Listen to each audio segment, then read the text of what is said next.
The reading from the Gospel of Matthew that we have shared today is from the suggested list of readings for the day, known as the lectionary. It's a good place to start when looking for inspiration for a sermon.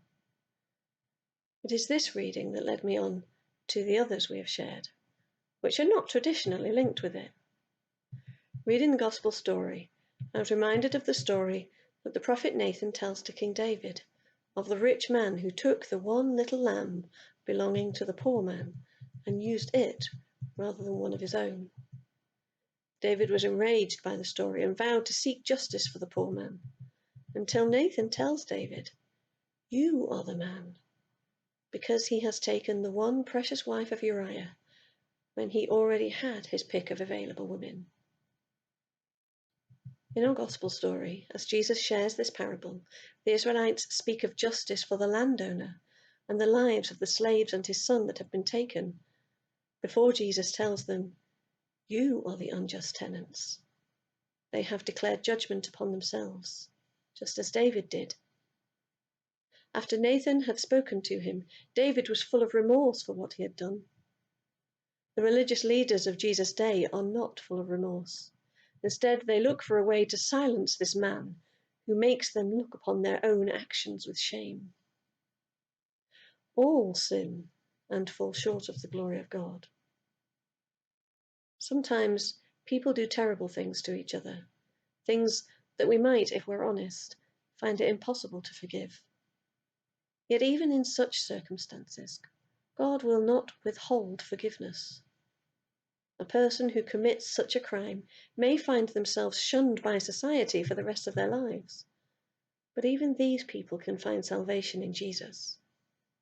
If we're being completely honest, there are probably cases where we're not happy about this.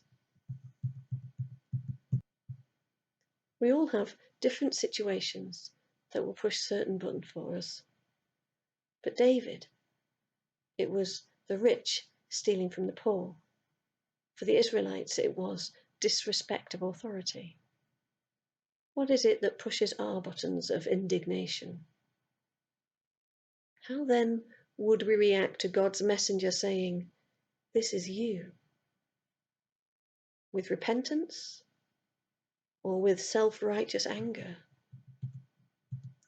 This parable that Jesus tells is massively challenging, not because it reminds us of every little day way that we take advantage or disrespect God, because it judges each and every one of us.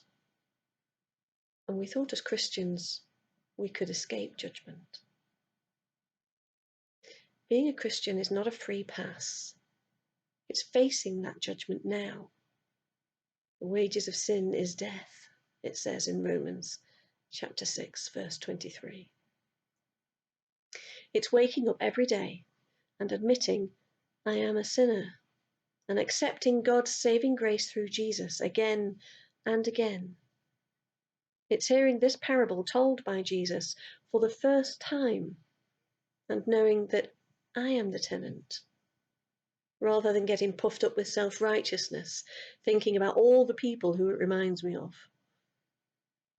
Because when I recognize myself as the tenant, I concern myself with the plank in my own eye, rather than the speck in my neighbour's, or even the speck in my own eye, rather than the plank in my neighbour's.